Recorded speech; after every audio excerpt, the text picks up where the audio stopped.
Maayong gabi kanyang tanan mga kaigsuunan, and then ano sa kita karon sa ato ang pamalandong sa Ebanghelyo sa Domingo. Ang ato karon nga pamalandong atong pagkuhaon gikan sa ikakauhaan nga Domingo sulod sa tuig, cycle C. And then ang Ebanghelyo ato asad nga pagkutluon gikan sa Ebanghelyo ni San Lucas, Kapitulo 12, versikulo 49 ngadto sa 53. Ang Ginoo manaa kaninyo. Pagbasa gikan sa Santos nga Ebanghelyo sumala ni San Lucas. Himayaon ikaw, O Ginoo. Si Jesus miingon ngadto sa iyang mga tinun-an, mianhi ako aron sa pagpadilaab sa kalibutan. Ug pagkaayo unta kon kini misilaob na. Dunay bunyag nga ako pangdawaton ug dili ako mahimutang hangtod matuman kini. Nagunaw-na ba kamo nga mianhi ako aron pagdala og pakigdait nganhi sa kalibutan? Tug-anan ko kamo, dili pakigdait ang akong gidala, kundili pagbahin-bahin. Sukad karon ang usa ka panimalay nga may 5 kasakop mabahin, 3 batok 2 ug 2 batok 3. Ang amahan makigbatok sa iyang mga anak nga lalaki ug ang mga anak nga lalaki makigbatok sa ilang amahan. Ang inahan makigbatok sa iyang mga anak nga babayi ug ang mga anak nga babayi makigbatok sa ilang inahan. Ang ugangan nga babayi makigbatok sa iyang mga binalayi ug ang mga binalayi makigbatok sa ilang ugangan nga babayi. Ang Ebanghelyo sa Ginoo. Daygon ikaw, O Kristo. Mga kaigsuunan sa makausapat, maayong gabi kaninyong tanan. Kumusta man kamo? Manghinaot ko na anaa kamo karon sa maayo nga kahimtang. And then kaninyo nga mga bag-o o mga pari na, dili ba? Bag-o naman tag mga kuraparuko, team of pastors, manghinaot ko nga inyo sad nga gidawat ang inyo nga bag-ong mga kuraparuko, team of pastors sa kasibot sa dakong gugma aron sad another na pod nga panaw sa kinabuhi sa parokya. And then ako sad mapasalamaton sad ko sa ako apod nga mga parokyano sa St. Therese sa Lahog nga midawat usab namo nga mga bag-o nga team of pastors sa parokya sa Lahog. Uban, of course, sa akong mga kauban nga sila si Monsignor Daniel Sanico, si Father Melchor Orhel, and then si Father Benitao, o si Father Gamaliel Simbahon. And then, ang pumikanunay, aron kami usab madasigon sa pagpangalagad kaninyo. Daghang salamat mga parokyano sa Lahog sa pagdawat kanamo. Karon di ay August 25, alas 9 sa gabi, sa buntag, ang amo ang canonical installation. Ang atuang ebanghelyo, balik ta sa atong ebanghelyo. makalibog. Dili ba? Ay ato abiyag yun nga nailhan si Kristo, mausad ni ang mga pagtulunan nga mingon, Jesus is the Prince of Peace. Kalinaw. Apan ang atong ebanghelyo karon ingon, nagtuo ka ba kamo nga nagdala ko kalinaw, kundi kabahin pagbahin-bahin, makalibog, lisod sabton.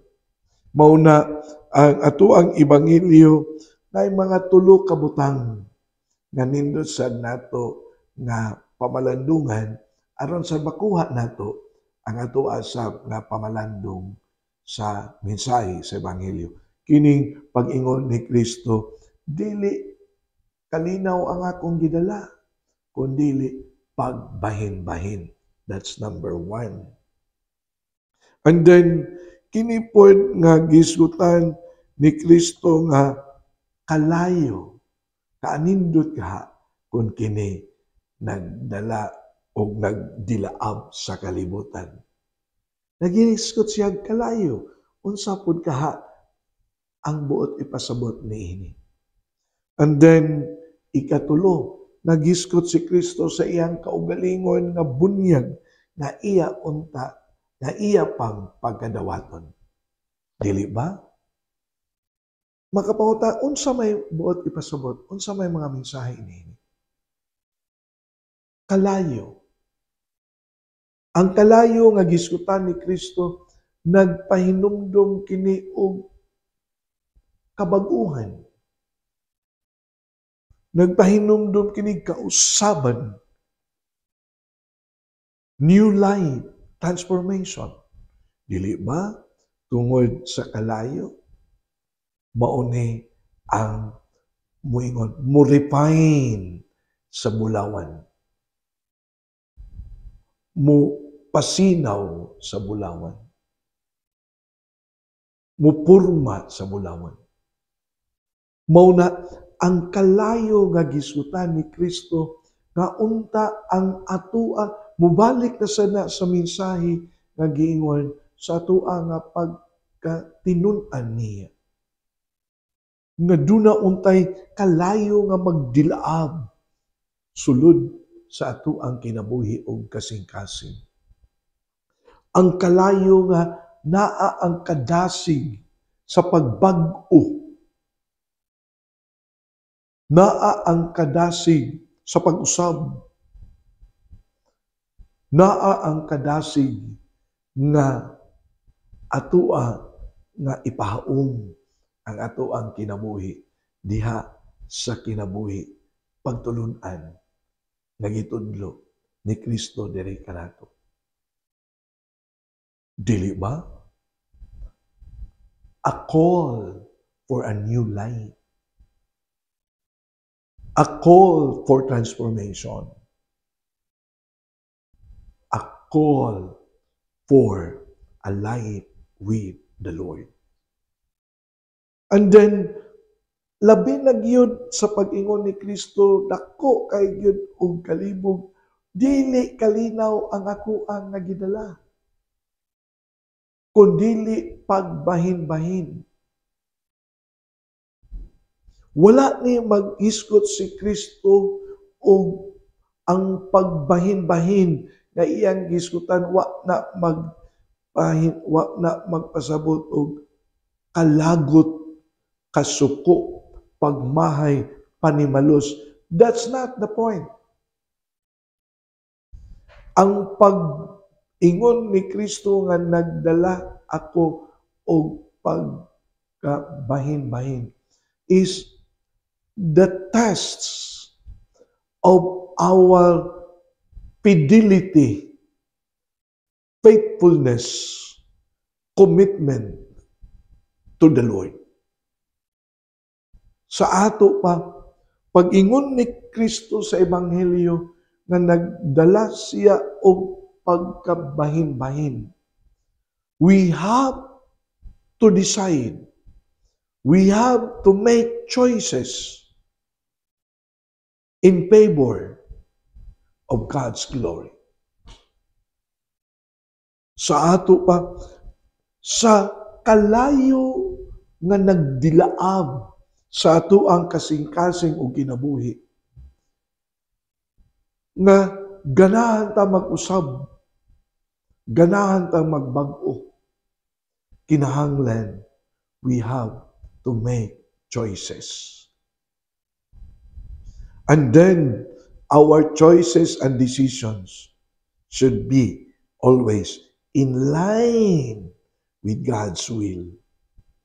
And on the way, on the process, naagyod tay matagbuan nga giingon conflict, pagsupa, and then kining gitawag og conflict o pagsupak sa atong mga desisyon nga gihimo nga atong gipahaom sa kabubuton sa Dios, ana diha musud ang giingon pagbahin-bahin, division as mentioned in the gospel today.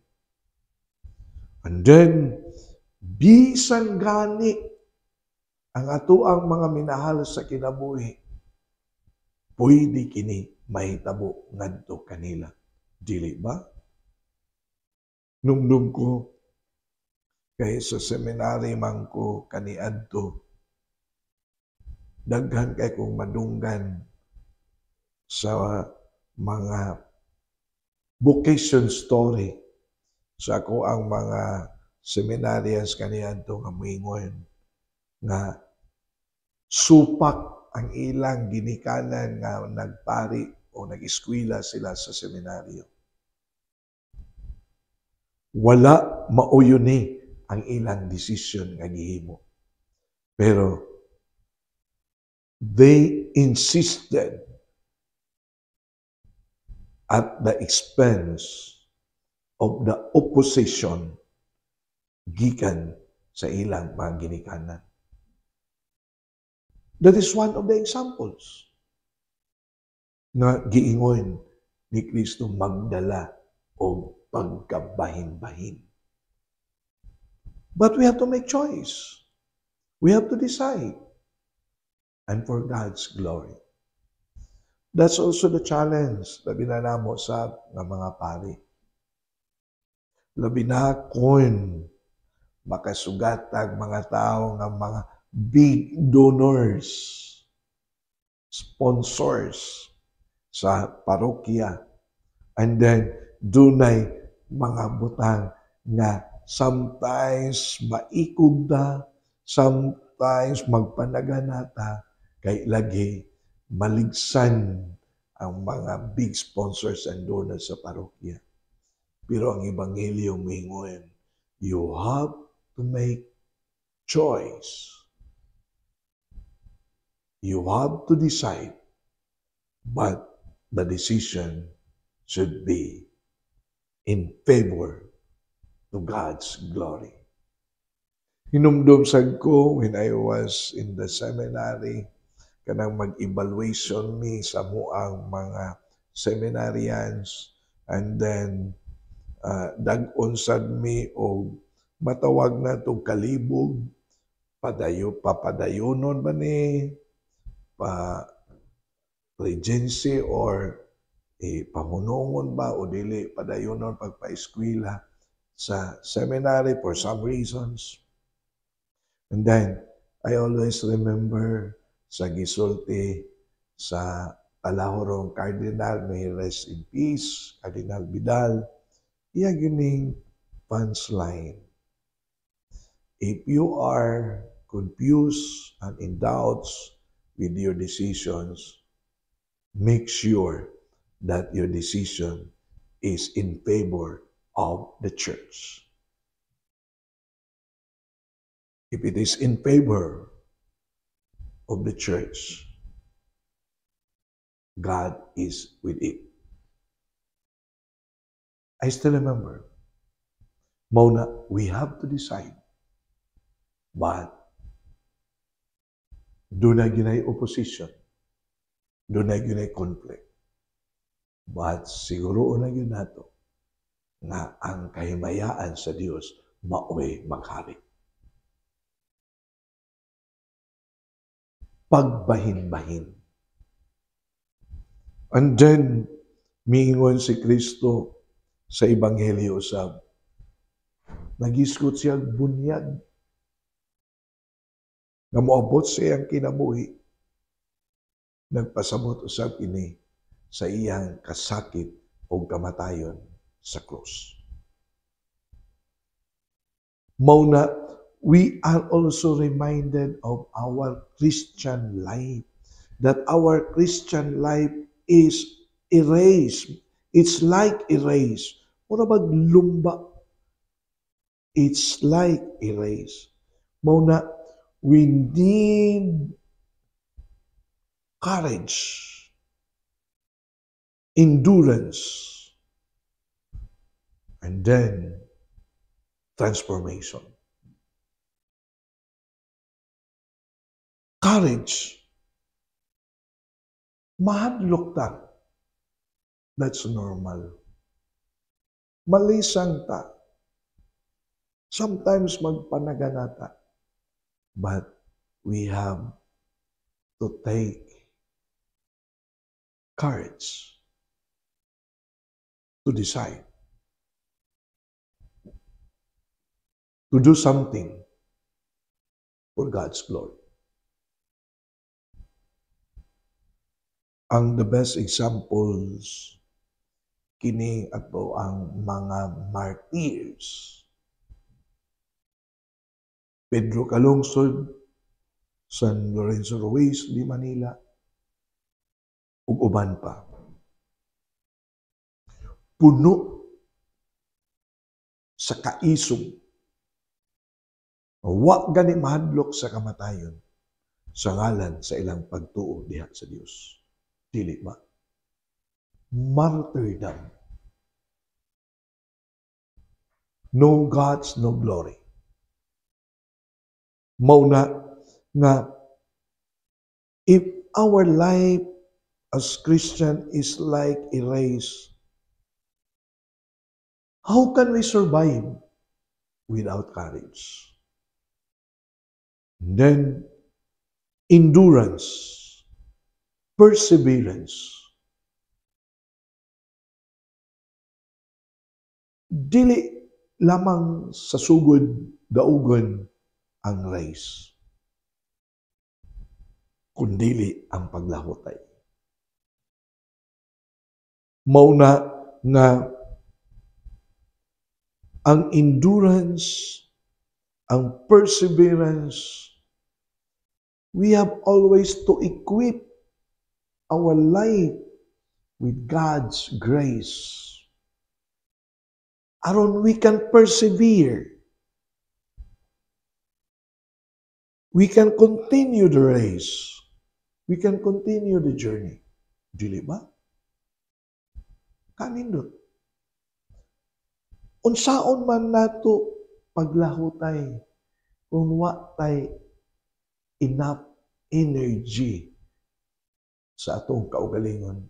And where we can get this energy? Through prayer, sakramento, and then where we can also have God's grace. Sa ato pa, pinaagi niini, mao ni ang makahatag kanato o enough energy na makalahutay ta. And then, sige na kong balik-balik, namang yun na ang gitawag ups and downs, problema na moabot sa atong kinabuhi. Mao ni nga kung ato nga tan-awon, courage, perseverance, and then kinahanglan mo ending of transformation in life. New life. Mauna ang pag-abot sa finishing line. What is the finishing line of our journey? That is to be with the Lord. Ako sa ning gibalik-balik pag-share da kaninyo nga why tao nga wala mangandoy og langit. Am I right? Way tao nga wa mangandoy og tinuod nga kalipay, di ba? Way tao nga wa mangandoy Ginoo, di ba? That is our finishing line. That is the meaning of the transformation that I'm talking here. Mauna nga ang atong ebanghelyo puno sa mga mensahe about the call of discipleship. Again, nga unta nga nagdilaab sulod sa ato ang kasing-kasing ang kadasig sa gugma sa Dios. Aron usab, we can make choices in life, decisions in life that is for God's glory and for us to reach our destination, and that is to be with the Lord. Ato rin pamanandungan, atong dalon na niya atong matawag na ito o ebanghelyo. Natapiton ko kamo karon sa pagkuyog nako sa pagampo sa atong mga kaisunang mga masakiton. Amo lang itong amahan panalangini kanunay ang mga kaigsunan nga mga masakiton na unta mamaayo silang tagsa-tagsa ka mga balatian. Ug amo usab nga ipadangat ang nag-atiman kanila na unta usab naa kanunay ang kadasig sa pag-atiman sa mga masakiton. Kining tanan among gipadangat ngadto ni Kristo nga among Ginoo. Amen. Mga kaigsunan, ani lang sa nakuto magkita na punta sa sunod nga Sabado sa samang oras alas 6 sa gabi sa tuang FB account Archdiocese of Cebu Catechetical Ministry. Kini si Father Joseph Intig ang kanunay nga nag-uban kaninyo nining pamalandong sa Ebanghelyo sa Domingo. Ang Diyos magpanalangin kaninyo kanunay.